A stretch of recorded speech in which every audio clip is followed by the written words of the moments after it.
welcome to Film Study Podcast with Lexi. I'm Lexi. Don't forget to like, subscribe, share, rate the podcast 5 stars, all of that wonderful stuff. Comment your thoughts. Had a lot of enthusiastic thoughts last episode about about characters. It's also always funny for me to read. You know, whether you agree with me or not. Appreciate you all taking the time to engage. Today we're talking about the 100th. The 100th episode of All American, which is crazy. That's I hope that you like it. I have Kaya on the pod. So let's hop into it. Woo, Kaya! 100th episodes. I'm gonna start this one a little differently. I've been starting obviously differently with the grading and the rating and stuff like that. But I just want to hear, 100th episodes. Let's just take a moment of celebration. How do you feel that we've hit 100 episodes? But you know what hurts the most is that I didn't find this show until season 1 was already done. Like, for me, I'm like, yeah, that feels crazy that it's 100 episodes, because for me it wasn't. How many was that? Like, it's like 80 something. I didn't make my full 100 in real time, but that's. I feel like you did. I feel like it still counts because you've seen all the episodes. I did see all of them, but I feel like I would have. And you came early season 2, right? Like, as season 2 was airing. No. Season 2 was about to air when I actually watched it. It was they had what was it? It was on Netflix, season 1, and season 2 was about to start. And I was because we have similar stories. Yeah, and I'm like, oh, let me watch this. But it sucks because season 1, although we already know who I was shipping season 1, so I'm like, maybe it's a good thing that I wasn't going through. Why would you even bring that? Why would you even bring that up? We're just gonna let that die out. But I'm like, I didn't get to experience it in real time season 1, but now I got to experience the other 5 seasons with everybody else, so that's been great. But there were babies. Yo, you know what I saw? Did you see the photo of Lil Dill from season 1 compared to him now? Oh yeah, I lost crazy. It. Yeah, Karima did a whole she said today happened to be the last day that they were filming in the James house for this season. And obviously we know that the future is up in the air. And she was just going through all of the pictures, and it was just crazy. It was crazy because they've added so many pictures over the years of things that they filmed, and it's just wild to see. I was like, I didn't even see all those up in there, and she was showing everything. She was showing everything. She had the sad music playing. I was just like, I have been, and I know this isn't it's not my usual intro, but taking the time to just sit and reflect is that I'm trying to hold in my emotions and everything until the finale and until things are confirmed. But it's, in a lot of ways, I don't want to get sentimental, but in a lot of ways, All American has changed my life. It's definitely changed the makeup of my friendships. I think for sure. You being one of them, even though you get on me all the time. And see, that's what friends do. It is what friends do. But you know what I mean? It's introduced me to so many people. I'm not gonna, this is not happening right now. I was like, are you about to cry? This is not happening. I'm gonna stop right there. Yo, not the tears. I was telling my sister earlier about the Karima video, and she was like, oh, was it emotional? I'm like, girl, you gotta see it. It's so sad. She's playing the sad music with it, and then just going through and showing all the photos of them growing up and stuff over the course of the show. And I'm over here tearing up as I'm telling her. I was like, no, I gotta go downstairs. The episode about to come on. I gotta say exactly. You really be like, nah, I'm hood. Holding our tears back. Yeah, because I didn't let any shed tonight. Oh, neither did I. Listen, I took a sip of water. I was just like, y'all not gonna get no tears out of me. Y'all not gonna get no tears out of me. It only threatened to come at the end, and I was over there squinting my eyes. You know when you're afraid to watch something, so you cover your eyes and peek through your fingers? Yeah. Listen, That was me I'm at the making no end. secret that I've been in denial. I mean, this has been a part of, like, this is, I mean, as you, and I feel like as a reactor, as a reviewer, whatever you want to call it, there's just such a different, you engage with the material in a different way, not like than the out. You know what I mean? It's just because Mm-hmm. we have to pay attention, Yeah. and so it just feels like we spent so much time with these characters and so much time thinking about these characters and talking about these characters and like it's a process. And so doing that for both of us, I think, have been doing this for 3 years. It feels crazy, and none of us want to think about the end. So anyway, let's hop into the Yeah, so story. stop, please stop. I'm just like, Let's hop into the story. That was a very long intro. Sorry, no grades today. Just a bunch of sentimentality. Coop and Miko. Coop and Miko. Um, this is what I want to know. Obviously, Coop, her whole storyline this episode was that she found a case, essentially where Miko had stalked someone before, but it was sealed. And she was trying to convince Laura to uh, really latch on to this idea of hers to figure out what this case was about, who this case was about. She eventually finds the person, she confronts the person, is trying to get the person to break an NDA, to talk about, what Miko did to her, about Miko stalking her and all of that stuff. And the end of it is that Coop wants essentially to hack the record, even though it's illegal, and Laura questions if Coop is cut out for law. I'll say this.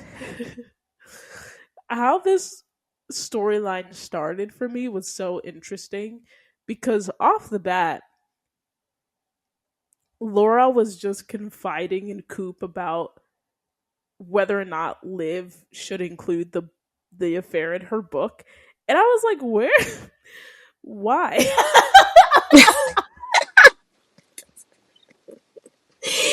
she don't got much other people to talk to. I'm like, where are her friends? Like, y'all could have brought up. Well, I guess Grace would be odd to put in that scene. I don't know. I just feel like that could have been left on the cutting room floor. I'm sorry.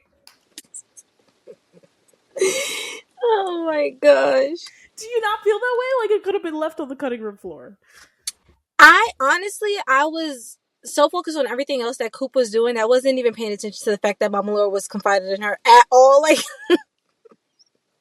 that's the only person she really talks to. If it's not Grace, they only put them together when it's like major events going on.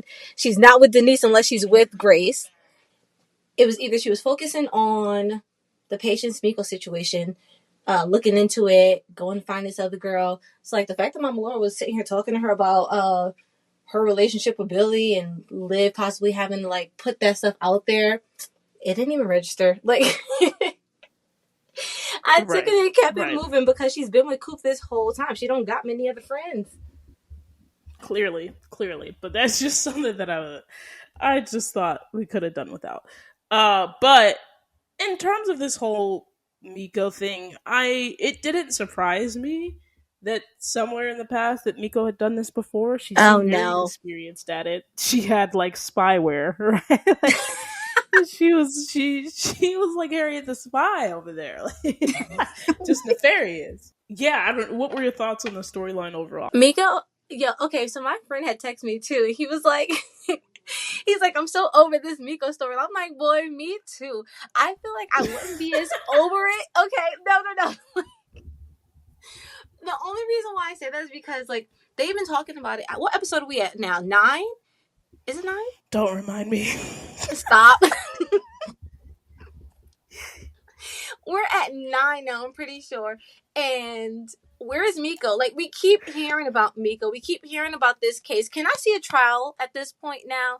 Can we, like, get things rolling with her? Can we see what's going on her side of things with her team, like, regarding everything? I'm just tired of them talking about the case and how it's so bad for Patience. Patience been MIA now for a couple of episodes. Like, can we talk about that? Why wasn't Patience in episode 100? Where is she? We brought back a dead man, and we couldn't even have to. I was like, you've got to be kidding me. it is just so, I think, specifically for this storyline, like if we were going to include this storyline, why have we been getting like people talking for Patience? Yes. If Patience is here, it's just been very like she hasn't, it's there or this storyline has had no action surrounding it up until the last episode when Coop was actually preparing her for trial. It's just been we've been hearing about Miko for like a season now, like a Yes. whole Yes, we have. 2 seasons almost. Like And we're we going tied. up. We tied.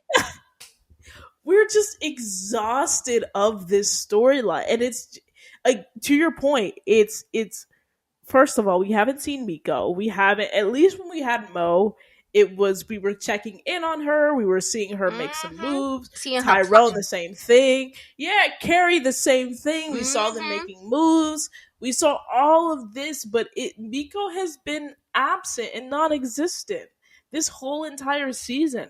And for this to be the big bad of the season, because it's starting to feel that way, just because this storyline hasn't wrapped itself up, for this to be this is our major storyline for this season, obviously, you know, Spencer in the draft and everything like that, but it just feels, can we give this storyline up? Can we do that? And they're Is that definitely okay? trying to make it seem like they're not showing her because they're trying to feed into her like being the victim. Like, oh, that's why she's staying on the low because, you know, she's afraid of Patience. Nah, I'm not buying it at all. No. But I think it's just, please, can we, and I think my biggest want with this storyline is this, can we just wrap this up before we get into the latter half of the series? Like, I don't want to be taking Miko, I don't want to be taking the Miko case and trial into the last, like, if again, we don't want to talk about it, but it's reality, right? Like, if these are our last, we're on episode 9 now and we have 15, so if these are our last 6, come on, like, we need to wrap this up in 2. Like, come on, if sooner rather than she later. Better not come like, into that finale with us. She better not. I will lose it. I will lose it. No, and here's the thing: you're saying not come into the finale with it, and I'm like, she better not come into episode 13 with this. Like, we need to, like, 10, 11. This needs to be wrapped up because episode 12 and 13 were the originals. 12 and 13 were the original endings. We need to wrap this up by 10, 11 at the latest. She is at going the latest to be 11. There. So that's how I feel about this. So moving forward. Wait, you know what got me to it? Coop was kind of annoying me here. Is she was. Is when Mama Laura comes and finds her in the office. Girl, the way she left all that trash on the desk for her to clean up, I was. Because the next time they showed this lady, all that stuff was gone. I was like, you gotta be kidding me. I'm not gonna get to Coop shenanigans right now. But I will say, yes, she's been doing good in the last, like, 2 or 3 episodes. She has. And then, you know what else? My goodness. You know what? No, let's talk about Layla next. I know that was a little bit bigger. Okay. Yeah, I know that's a little bit bigger than Liv's storyline, but Liv's storyline was so short that I want to get into this. You know, the thing that annoyed me with Coop is that obviously, like, Layla's been struggling. She's working through therapy. You know, as I guessed, right? This girl was trying to elope. She was like, I'm healed. Stop. Don't even remind me. I was like, girl, no. You shut your mouth right now. I'm better. Oh my god. No, she said for my man.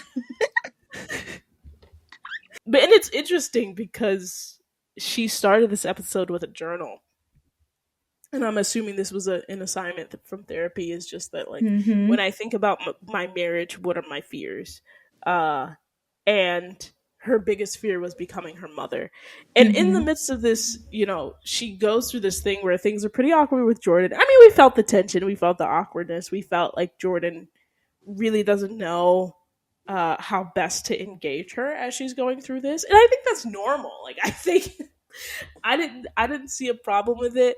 Things were awkward. The what was it, the forehead kiss? Oh, girl, that forehead kiss almost took me out. I said, stop. Even she said, stop. What is this? Exactly. And she was like really excited about planning the championship party, and he's maintaining this, like, that your mental health comes first. But here's what exacerbates the problem is that she runs into Teresa. And Teresa is over here being messy. What? Yes, she Why is. is Yes, she she being messy? is. Yes, I was like, girl, that's why you and your man didn't work out. You need to stop. Exactly. Calling this man you and Jay. First of all, his name is Jordan. It's Jor, if you want to use a nickname. Come exactly. Oh, and as Layla says, like, she made up quite a story for herself about how things have cooled off and maybe the wedding is called off and XYZ. And that really gets to Layla. And also, she's still going through this therapy assignment. So she pulls out a box of her mom's old things and she's like digging through it. This is where I reflected back to Coop. Yes. In that, obviously, this girl is going through an extremely rough time. And Coop is just sitting there, girl, as if she's the most annoying person in the world. Yes. Like, this is the last thing that she wants to be doing. And I said, wow, all of the things that Layla has done for you over the years, apologizing when she shouldn't. That big part right there. And I don't know, it frustrated me a bit that Coop was so cavalier with Layla's feelings. I mean, she asked her about Jordan. I mean, I understand. Oh, Jordan, we haven't said 7 words to each other this week, which is normal. But obviously, everybody knows that she's going through a tough time. So what did you think about that? Girl, it irritated me so bad. Let me tell you. I was so mad. First, I'm like, you hear my girl pulling that thing behind you because you were irritated. The look on your face, and you're like, oh, can you quiet it back there, bruh? And then for her to sit there and try to like question you, asking you about like Jor and what she's going through, it's not like you were not sitting in that cabin with them when your girl very clearly stated that she was weaning off of her meds based on this recommendation by this dude Ryan. Like, you were in that room, so you know she's been dealing with her depression, going to therapy and stuff. So the fact that you're sitting here making it all about Patience and wanting to help her, Patience done been stabbed. Like, she was stabbed, she done healed up, she went through recovery and stuff. Mama right, Lauren like, there's no urgency around this situation. Yes, Is the trial tomorrow? Thing. No. Like, you're doing something illegal anyway. Yes. Like, what are we talking Mama about? Lauren told you to chill. Like, if you see Mama Laura over here mad, calm, cool, collected, you know she's working on it. She got way more experience than you do. Like, what are you doing that's helping you? Them angry hippo things you was over there drinking repeatedly, like crazy.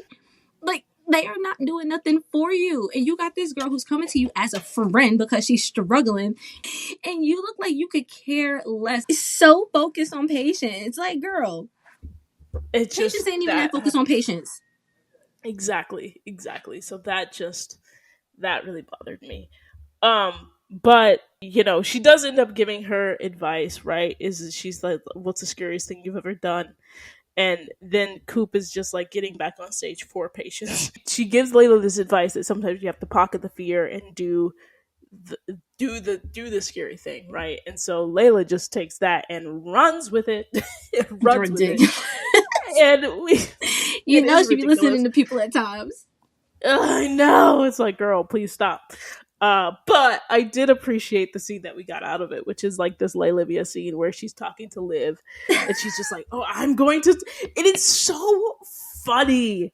I really enjoyed this parallel for them because it reminded me of like all of the times, especially in like season 4 and season 5, where Liv would just be this like one track mind and Layla would be like, well, yes. And Liv would be like, I'm gonna do it anyway. And Layla was like, okay. And that was the same thing.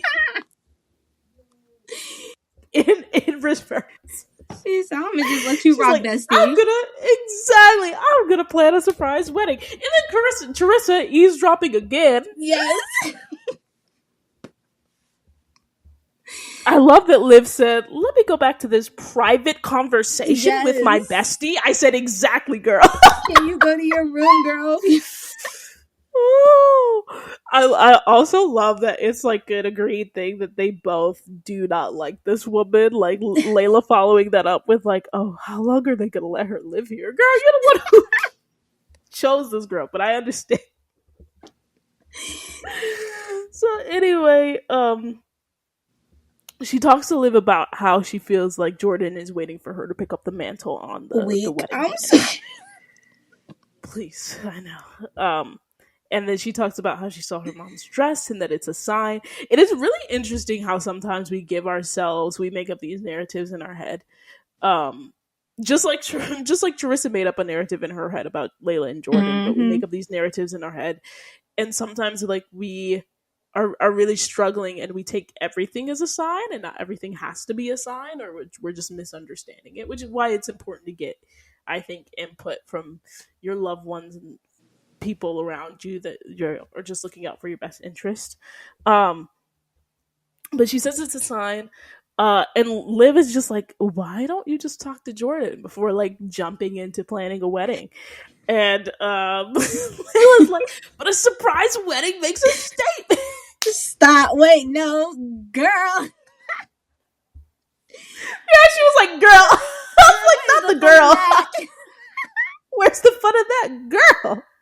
That took me out. Where's the fun? But that's what I'm saying. Listen, they are literally, this is what there have been so many instances where you really understand why they are best friends and how they are best friends without us. There's always talk about like they don't get enough scenes and XYZ and they don't talk, blah, blah, blah, blah, which I disagree with some of that. But it's in these moments where it's just like they are just mirrors of each other. They're just mirrors of each other because they react the same way, the same way in situations that they are in, and it's almost crazy. It's almost crazy, and obviously, get swept up, and Liv was just like, okay. I was like, she ain't letting that go. She's not. I know she is not. It's just not at all.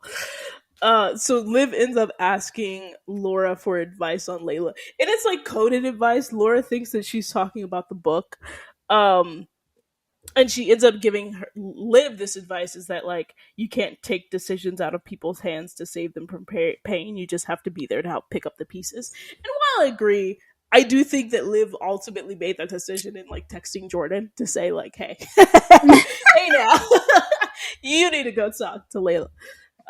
So she did step in a little bit, but she also like let it sort of work itself out.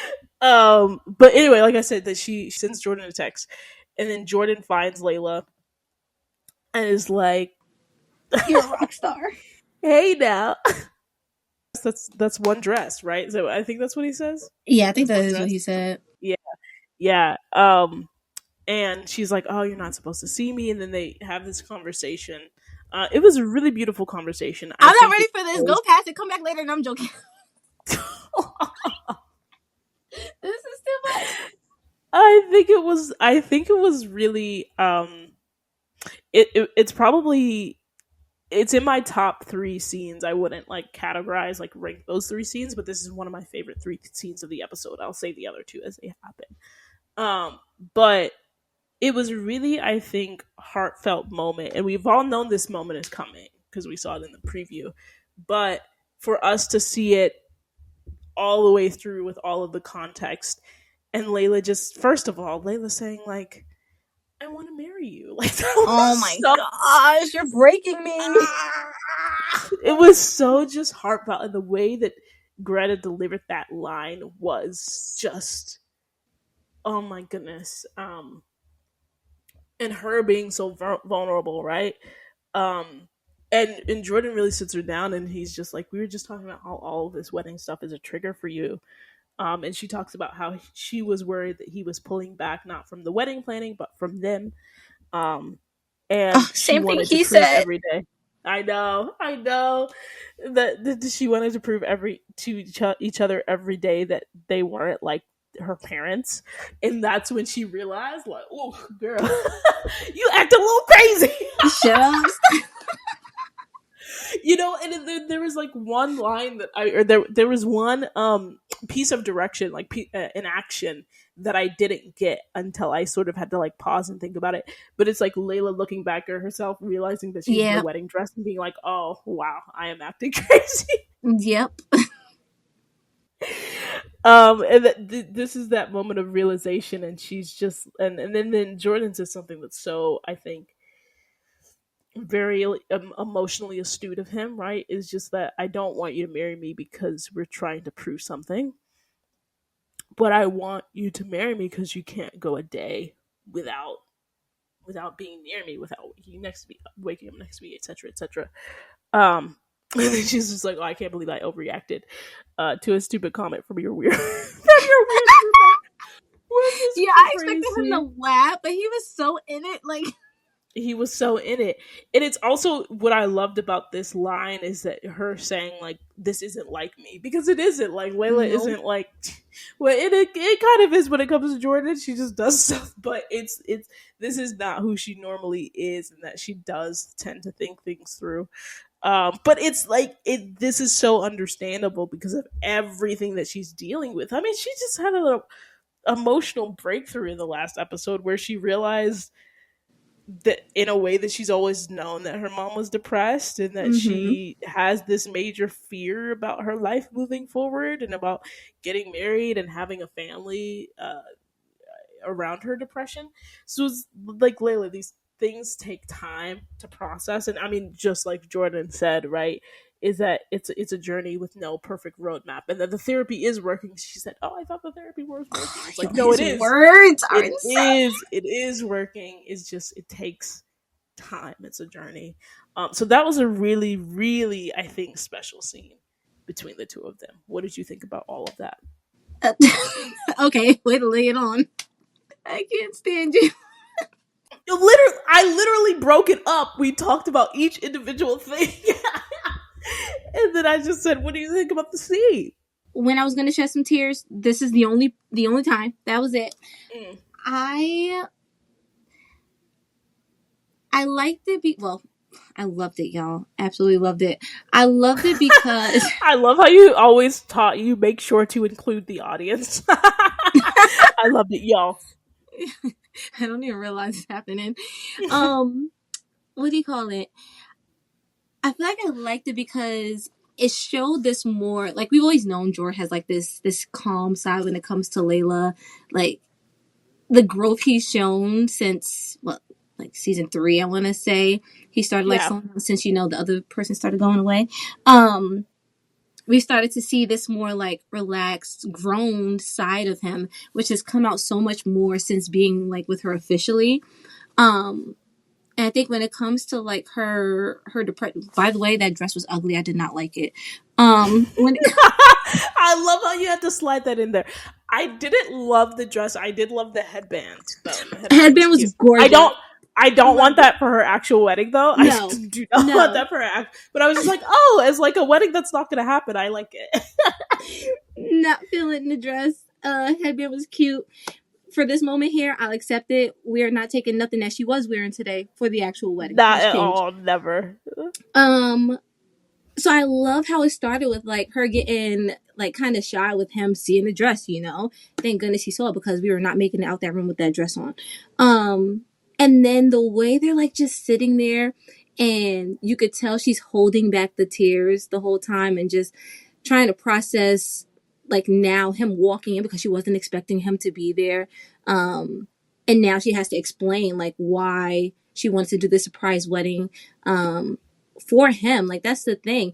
I feel like when Coop told her like, you just have to pocket your fare and go for it, to me, I was like, girl, she was talking about your assignment, like the therapy assignment you had to do, like to just focus on that, not to try to throw this man a surprise wedding, but it's something else that she feared still because of her mom and her mom's relationship and with her depression and everything. So I feel like I'll accept it just because I know she also feared getting married to him because of becoming like her mom.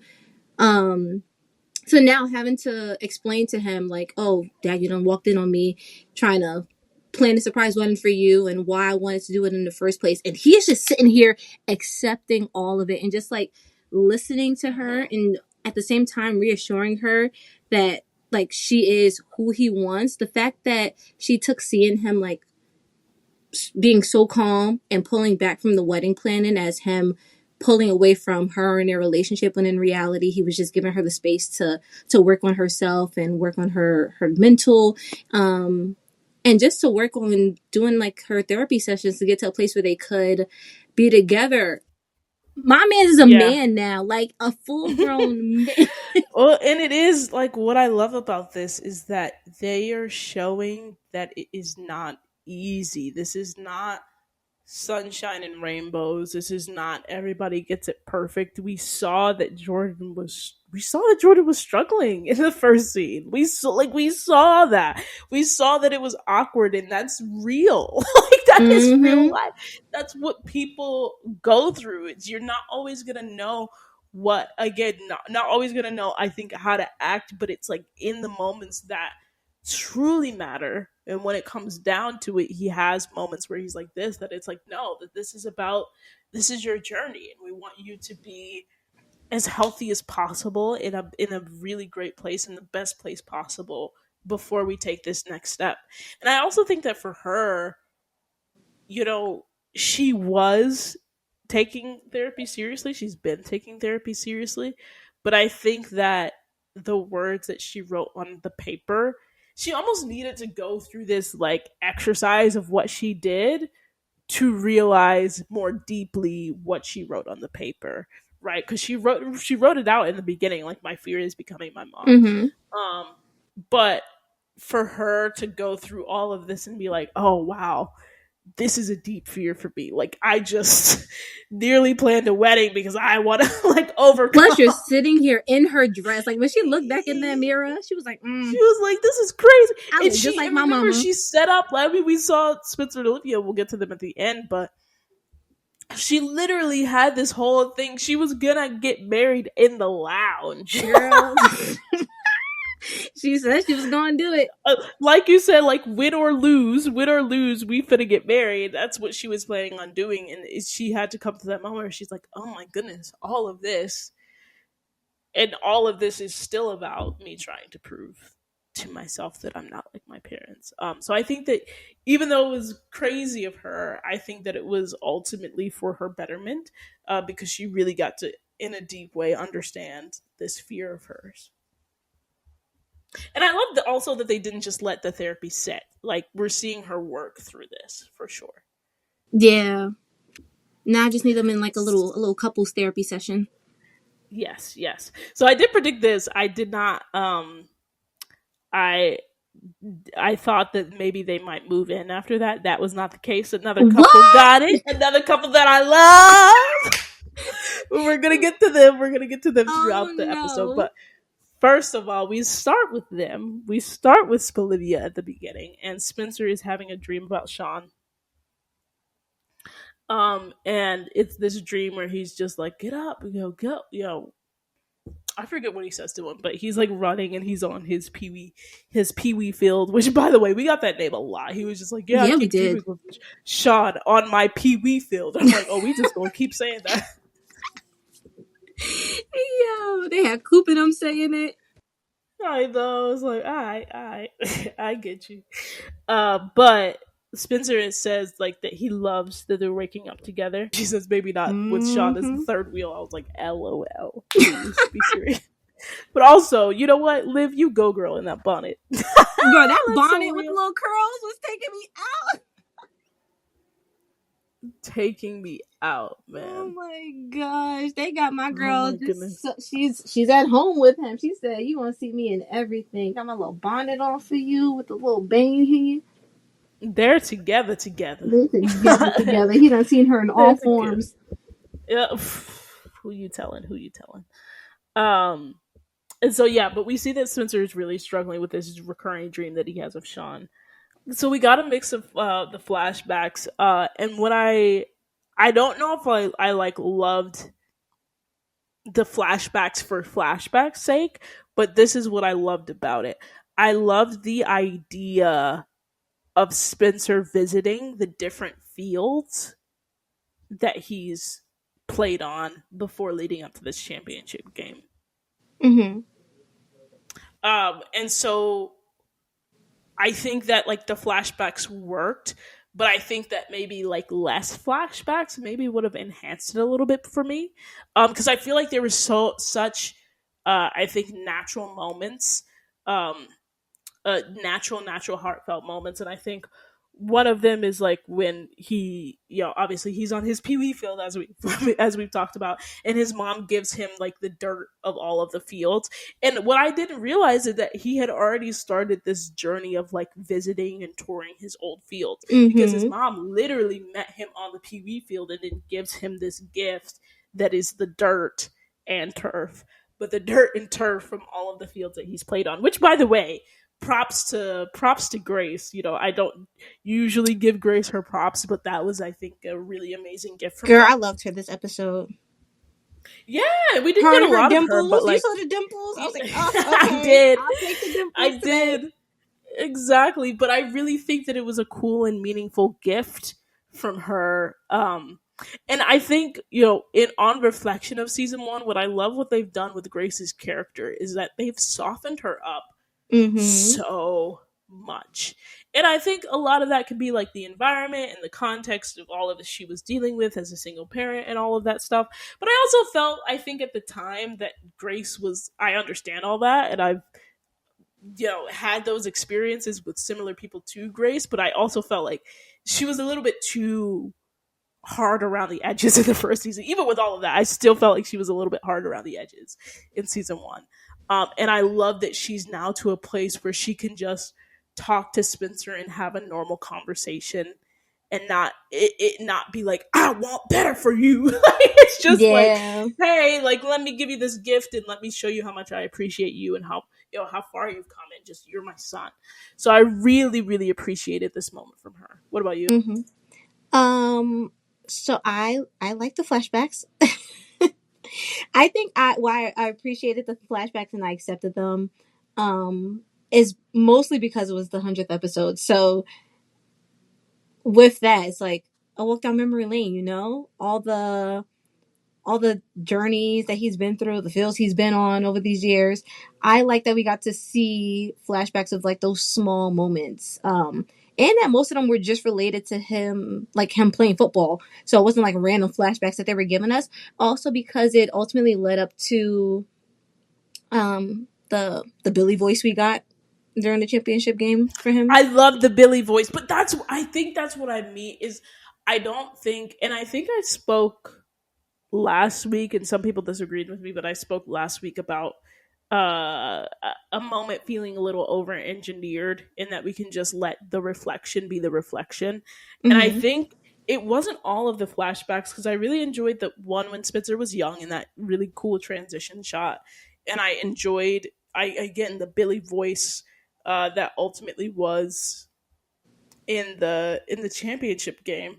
But I think it was this middle scene of when because he went, let me get to this. Obviously he had a conversation with Chris at the field, and I think that was great, right? Is because it was just like a callback to his first date, like literally his very first game that we ever saw Spencer James play. And I think that weaved into what Billy ultimately says is, I need you to see the field. But it was a callback to just Spencer being a really great football player. And Chris was just like, had this great line where he said, I was jealous that you had the courage to go after your dreams. I loved all of that. I think where it started to feel a little over engineered to me was the scene with Asher and Spencer.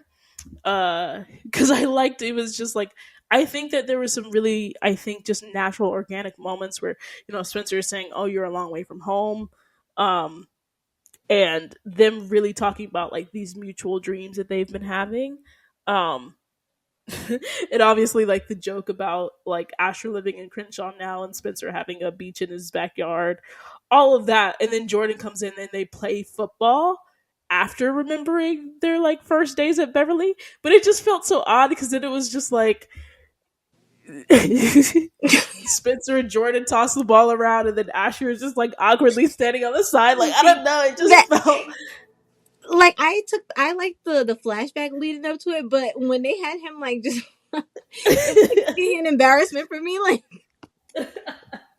and maybe that was it. And maybe it wasn't like truly the flat. Again, it wasn't the flashbacks in themselves. It was just like, and I think it was specifically this particular scene, like where they called Jordan, where he came, they're reminiscing, and then they sort of play football without him. Like that just felt like it was. And then I was just like, okay, maybe we're overdoing it on the flashbacks at that point in time, because I was just like, the flashbacks are nice on their own, but now it just feels like we're trying too hard to like push it into the present, right? Because Jordan didn't even start in that scene. I think that he had called Chris, right? Is that they said that Spencer had called Chris to meet him on the field, and that's how Chris was there. And then this time it was like Asher was already there, and then they had to call Jordan after the fact. So it just felt like there were too many, I think, like pieces that were coming into that scene, that particular scene at Wait, was this the transition one you were talking about? Because I love that. The way it came out with like Jordan throwing the ball. No, I meant when his first Pee Wee transition was really cool. It was just Spencer walking down the middle of the field. Yeah. And yeah, that one was good too. Yeah. They had a lot of good transitions actually. They did. So I guess it was really not all of the flashbacks, but I think it was that specific Beverly, those two Beverly scenes on the Beverly field is what I was like, oh. She didn't like them leaving Asher out. And I don't even think that was that. It was just that there were too many separate things going on at once. Again, because like Jordan was outside of the scene, and then he came into the scene, and then it was like Spencer and Asher reminiscing, and then they randomly brought in like Wade into that conversation. I was like, I don't care about Wade. Like, what are we? I didn't care about. And then where was Jor coming from that he could so easily just pop up there? Like, and that's what I mean is that it just took. I think it took me out of the storytelling with these particular Beverly scenes, and I think that's really where it felt a little bit choppy. Plus, on top of that, by this point, I was just like, so when are we getting this championship game? And so I think it was really like the middle of this got a little bit, I don't know if like murky is the word that's coming to mind for me. Yeah, I will say with the like I like the flashbacks a lot, but I think having it constantly having to switch back to reality, like if the episode was mostly focused on just the game and Spence and like him and Jordan with the championship game, maybe touching on Coastal, and then the Layla situation, that would have been fine. But I think because we also had like the Coop and Patience thing going on, her going to find this girl, it just felt a little disjointed. Yeah, I think it was just because it was like having to switch back to so much that was happening in the present.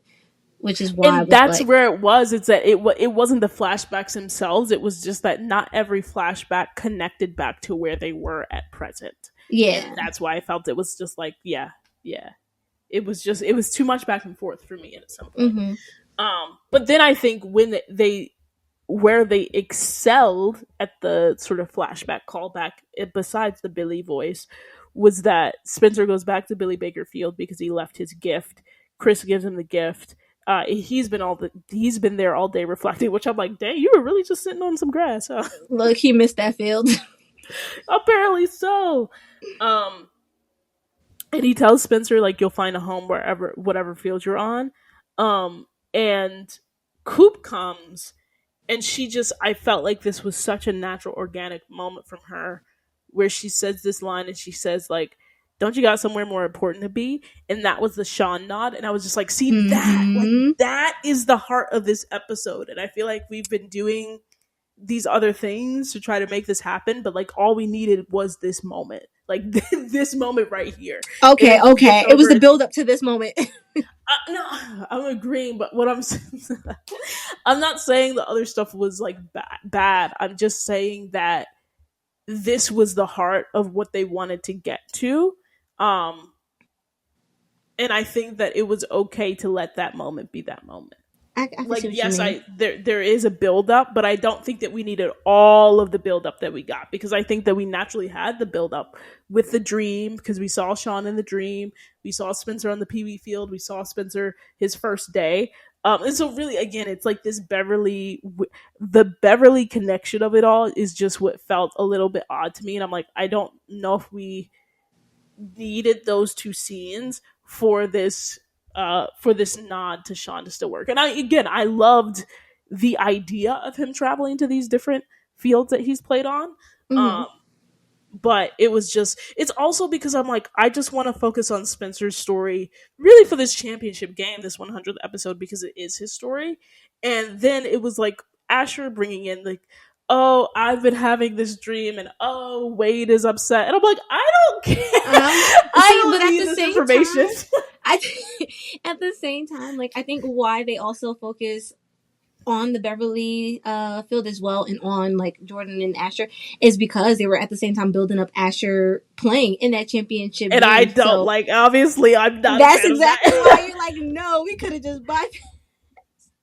But again, to your point, it was that plus the fact that it felt a little bit jumpy and disjointed, like constantly moving back That from it did flashback because it was to a lot present. happening in the present. But yeah, I think it was Yeah, also because we had to, like, them not wanting Asher to play, like being like, oh nah, you can't play, and then leaving him out. Like, yeah, it was secondhand embarrassment, but at the same time, it's like now we see like that was on his mind, and where it ultimately led to in the end was so that way he, like, they would see him now playing in that game, and they'd have the listen, same I reaction that a understand the lot of other people had. connection.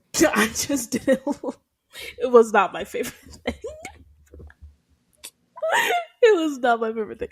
But anyway, but I did love, this was again a top moment for me, was Coop saying, don't you have somewhere better to be, seeing that like ghost of Sean, and then Coop also seeing the ghost of Sean, because yeah, I think He looks so Sean good will always, still. yeah, I know, So he good does, and being it like was he looked just how he looked back then, y'all. That's it. exactly not too much, not too much. Like, Um, but yeah, it's one of my favorite one of my favorite moments of the episode. So then we finally get to the championship game, and they're playing the game. It's going back and forth. Spencer and Jordan obviously have their connection going, and this is when we get into this like interlude for Asher, where we get this halftime speech from Asher, and he goes like to, I could have he did without the goes, speech, honestly. he comes back, he literally, I mean, the speech, the running out of the tunnel, like, what is that? They said this is your moment, my guy. You've Oh been on this my field for god. so long. And then it's like all culminating in this moment, which I don't know if people are familiar with Jerry Maguire, but it was a very Jerry Maguire-esque, like, he pulls the Cuba Gooding Jr. and Jerry Maguire, where like he gets a touchdown, he is on the ground for a little bit, and then he like comes back up after a while. There's so many things with this storyline that I just, as a football fan, it's really hard to like reconcile this happening on my screen. Number one, because it's just the fact that being in football shape is a different type of shape. Like, you have athletes that literally have to work their way up. There's a reason why there's a preseason. There's a reason why they have a whole training camp, because even though they're exercising every day still and working every day still, there's a different sort of game speed. So the fact that, like, first of all, Asher has not been on the field for a good 3 seasons. Even when he was on the field in season 3, he was only on the field a couple, like, not for, he wasn't on the field for most of season 3, so it's really been since like season 2 that he was consistently on the field. And then the fact that they just like, oh, he was just on the roster still, that just it felt like to me that they just wanted to give Cody his wish of playing football again. And I'm sure that like at some point they were just like, oh, we really do want to see Asher back on this field. But I wish that it had been, I think, executed differently, because it's just, it's honestly, it's dangerous to go out there that cold, not having played football in years, not being really in football shape, not ramping up for any normal person, let alone a person with cardiomyopathy. Like, it's just like, what is happening? And then him literally coming through in the tunnel. The last thing I'll say, the last rant I'll say on this is the fact that the medical team just let him lie on the ground without running up. Like, literally, if you're on the ground for more than, I'd say, like 5 seconds, and we see that there's a struggle to get up, the medical team is rushing onto that field. So the fact that the medical team just let him sit there for like a good 20 seconds, 30 seconds before running up was crazy. Yeah, that ain't make no sense. I was like, they're probably trying to make it seem like it was like 10 seconds in their like time. Jamie had like time to pace back and forth 20 times before. Go try to grab little baby AJ. Exactly. Grab the keys, grab baby AJ. That was after she was past like pacing. So it just, that was my thoughts. But what were your thoughts on Asher? So those were your thoughts as a football fan, as someone who knows nothing about football. And I just take what you give me. You want to sit here and give me this man on the field, I am going to take it. No. So starting with his speech, that was not needed. Absolutely not needed. I feel like he could have, because at that point I already knew this man was coming back on the field. Honestly, I knew he was coming on the field from like early season. So it wasn't a surprise seeing him going out there. I tried my hardest to not let this happen. I remember me and my sister having a conversation. She was like, they're not going to put him out. I'm like, girl, he is going to be playing in that championship game. Like, you might as well prepare yourself right now for it. She was like, it wouldn't make no sense. I'm like, that's TV for you, you know? Like, you can make anything happen with TV, and we just going to have to sit here and take it. I think, because, I think I told you this, that they had, which episode? I think it was like episode 2 or 3 or something from this season. And he made the comment about going to see like the heart specialist that made it seem like it was a new one compared to the old one that he previously had. So everything I was like, oh, they're trying to get this man's heart right or make sure it's right so that way he could be able to play when it's time for him to play, I guess. Right. And then to see him here, like, I think if they would have just had my mans go back there and speak to whatever that big black coach guy name is and just be like, oh, I want to go back out on the field or whatever, because he knew in his heart he wanted to be out there. I just didn't like that they had both Wade and what's his name, Jabari, speaking up for him to like be like, yeah, like, let's put Asher out there. Asher can play, for them to like get kicked out, and now he's just standing here not knowing what to do. And then ultimately I guess they like decide to put him out there. I thought it was cheesy the way he ran out the thing, but you know, it was his big moment of coming back. That also just doesn't happen. Like, you don't run out of the tunnel again. Lexi, this is TV. This is but this is what I'm saying, is that there's a certain amount, at least for me, about suspending your disbelief. There were too many things happening in succession for this storyline. And by the way, he literally just started practicing 2 episodes ago. Okay, but 2 episodes to them was like a month. No, because by this time they were like preparing for the championship, so there's only like 2 weeks in between. So he hasn't even been ramping up for a month. That's why I'm saying that. Okay, never mind. I'm gonna shut up. Y'all got it. I'm kidding. No, I'm kidding. I was waiting for you to continue. I was like, there's no way she's shutting up. I'm not, like, at the end, it's like, y'all really got it. Like, I trust, you know what, y'all, again, the way I reconcile this in my mind is not for any actual like storytelling purpose. It's just, I mean, let me not say that. I think it's the way I reconcile this in my mind is for the purpose of that. I think that Cody was really passionate about wanting to see Asher on the field again. And I think that the writers wanted to circle back to that because the character of Asher had his football stuff cut short. And obviously it ended with him realizing, oh, like, I don't need to be back on the field, I can coach. Yeah, so that I didn't expect. I think I just took it as I already saw him coming back on the field. That's why I didn't. That's why I just accepted it, and it didn't shock me that he was out there. I also really liked the play that they gave him, like, for him coming back out there. I really liked the way, like, cinematically, it looked really good. It looked really good. It looked really good. Let me Was shut it up. Let me shut up. believable? Was it believable? It maybe it wasn't. You know who I knows? know Asher was prime Tyreek Hill with all this, but you know what? It's fine. Also, what sold me on it was Jamie's reaction. I gotta give it to her. I believed every ounce of fear that was coming off of that girl's body for her man being laid out there on that field. Listen, me too. It's just I didn't believe the circumstances around them, but it's okay. My gosh. It's okay. I told you that I accepted it for the reasons that I accepted it, but you know why? It's because you didn't go into it fully preparing yourself that he was going to be out there on that field. Oh, 1,000%. Like, if I had prepared myself for this, I would have been like, oh. You were in denial. Yeah, I'm just not going to. I'm too big of a football fan to ever go into an episode thinking that something like this would happen. Yeah, they can do that. Too big of a football fan for that.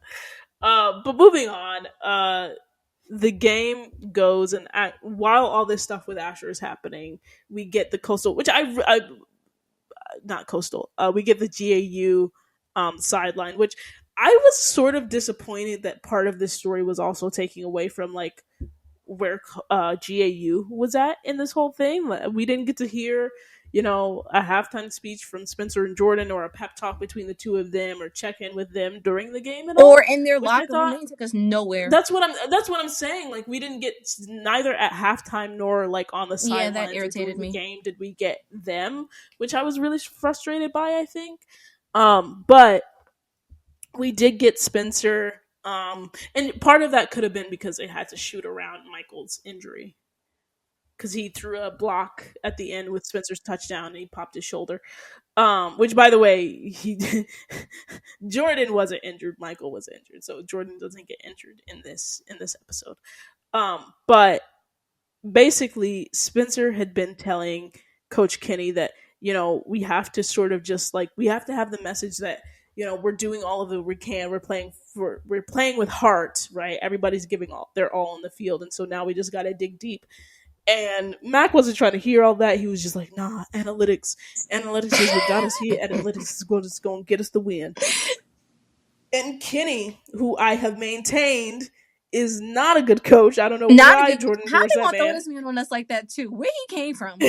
No explanation. I don't know why Jordan, even if he didn't, even if he was falling out with Mac or whatever, I don't know why Jordan endorsed Kenny for coach, because he's not a good coach. So he sort of shoves or shuns Spencer off and is just like, analytics did get us here.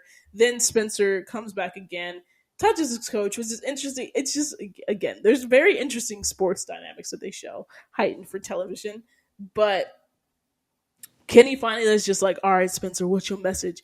Is that we just got to dig deep again. And he's just like, yeah, I'm going to go with my gut. And I'm like, yes, because everybody else is coaching this team but you, Kenny. I can't stand that man. Cannot stand him. That man, I will literally stand 10 toes down on the fact that I have never been a fan of Kenny for coach. Ever. And he keeps proving me right every single time. But essentially they dig deep, and instead of going for the field goal, they go for the win. And Spencer has this amazing thing, which we've been talking about, is, you know, Billy's voice comes through, right? Like telling Spencer, you see the field in a way that nobody else can. And he calls a check to essentially do this like reverse play. And he goes, like, I forget if it was just a toss or if it was like an actual throw. I think it was a toss, but, you know, gets the ball, runs down the sidelines, misses a couple of defenders, gets the touchdown for the win. And it was amazing. Like, I really actually did like that last play. That play was so nice. It was really cool. It was really nice. Sorry to Mike's shoulder for that play. I don't know nothing about football, but I know that was a good play. It was a good play. I'm also sad that we didn't get to see like the celebration of this. Oh man, I was fully expecting Liv and Layla to run on this field. I'm so mad. Or like them run over to the sidelines. Like, yeah, nobody got a rain kiss. There was nobody got a rain kiss. So Everybody was I'm thinking like, grab them up, kiss them. Like, come on. They broke Somebody me. says, so what was the point of the raid? They broke me. Nah, I was so mad because come on, they're both It at this wasn't about the game. kiss, but it was just that, oh wow, we're No really hug, not gonna see them. Yeah, we're not no gonna hug. see them celebrate this accomplishment. It felt, and I think that was also, not to keep piling on this Asher point, but that was also why I didn't love it, is because we spent so much time on this like thing with Asher that is very unrealistic to begin with, and then like we're also not getting us seeing Spencer and Jordan actually celebrate that they both accomplished what their one of their goals was for the year. So it was like we spend the time on Asher halftime speeches We and him running out the tunnel, and we don't even we get a spending celebration. time of them finding this man across the field to point at each other. Like that could have been my hug right there, my ring kiss right there. So We even got a crazy. Spencer. We even got a Spencer and Jabari moment, but we don't get a Spencer and Jordan moment. It just felt, I don't know. Oh my gosh! And You the know what thing I is, did like though? I what? like when their backs were turned on the field, him and Spence afterwards, and you had like their just like their number jerseys facing from the back. That was a nice Right. shot.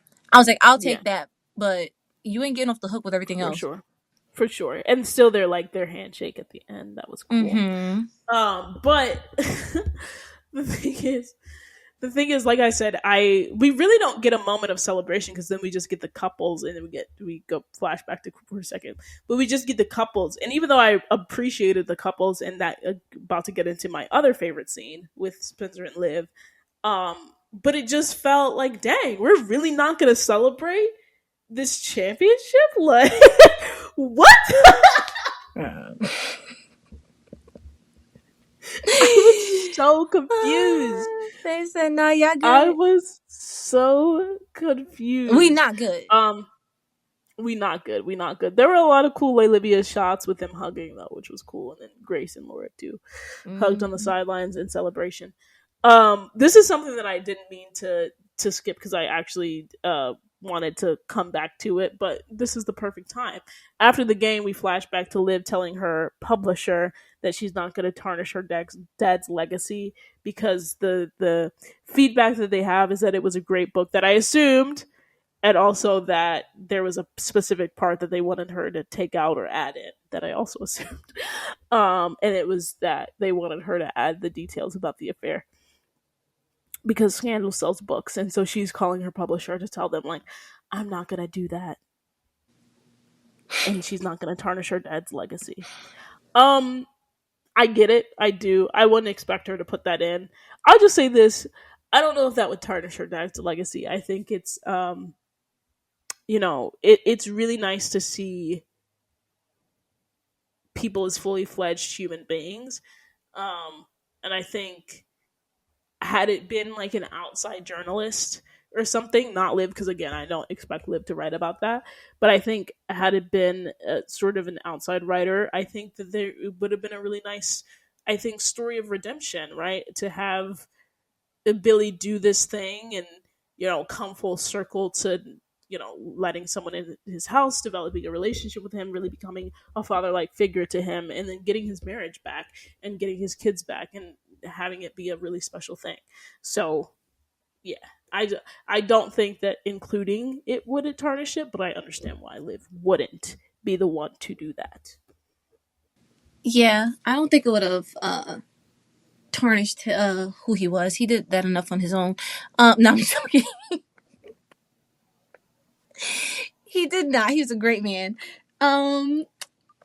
I felt like it was fine for her not to include it, mostly because I think that's what that whole episode was early on with her, and when she was interviewing Mama Grace, because it was her, now processing all of that and dealing with it on her own, because she never got to fully get the answer she wanted. Process it, yeah. Yeah, at that time. So because now she was able to get that clarity and, come to terms with everything that was her dad's and Grace's relationship, I think that's the main reason why she wasn't including it in there. Just because, why would you put that in if you now have the peace of mind about the situation? Your mom, who's still here, like that's something in her past. I'm pretty sure she doesn't want to constantly have to relive. So I think that's just how I took it. Was she said, "No, I don't need to put that up in there because we've already dealt with it as a family, you know, and I've already come to terms with it. So you guys don't need that piece of my father." Right, exactly. I agree. Again, I'm totally fine with Liv sort of excluding that. And the last scene is, as Spencer said, like, I want to wake up to you, and Liv agreed. He asked her to move in, which being a Spelivia from day one. Shut up! Stop! What are you talking about? You need to stop right Don't now. hate because you don't hate because you wasn't from the beginning. I was from the beginning. Listen, I am honest about me. You know what? Let's just clear the air because we are on episode 100. I was originally a Spela. Who is that person? Which is so funny because they had a callback, right, where they said, "Who would have thought that?" Yes. Jordan would be the one to marry Layla. I was just like, "Oh, let's not talk about that." I was a different person back then, y'all. I told you, I watched season 1 all in one day. It was coming at me fast and was a lot to process. But by the time season 2, better now. You know better now. I'm better now. Well, the interesting thing about this is that I love, first of all, that it started with Spencer acknowledging that Liv is the one who sent Grace Spencer's way, because I think that's so meaningful. That's his wifey. She knew that he needed to talk to his mom, and him saying, like, how do you always know what I need when I don't? Like, that is just, I love the journey that they've taken them on this season, and I cannot say that enough.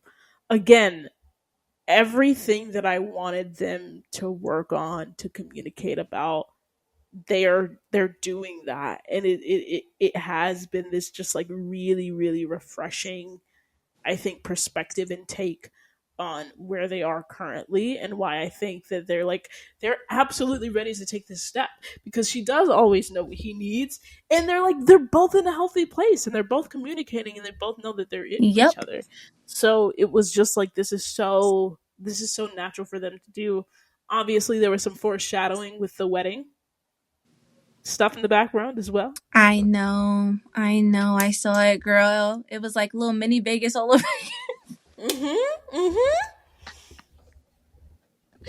And so it's like, if you've been a fan of this, if you've been a fan of this couple since the beginning, it's wonderful to see them. I am so happy. I'm like, at this point, I'm excited. I'm smiling, man. Like, I'm so happy for them. He gave her that box. I knew it was about to be it, because I was like, ain't no man going to, well, men would do it, but this man is not about to hand this girl that box that has an engagement ring in there. It is a key. Right. And for the people that are wondering about the competition, the final words were by Charissa, because Liv kicked that girl out. Liv kicked that girl out. She said she's leaving. Which is so interesting now, because I wonder how they're going to execute this. Like, are we still going to see Liv's bedroom? Because that's such an iconic set piece, I think, too. So are we still going to see Liv's bedroom? So is Jordan going to live with that? I'm so confused. Yeah, I'm like, Jordan going to be living with Spelivia? That's going to be a sight to see. So I was wrong on which couple moved in, but I'm very happy that it's Spelivia, and I think it is their time. And that is our review of the episode.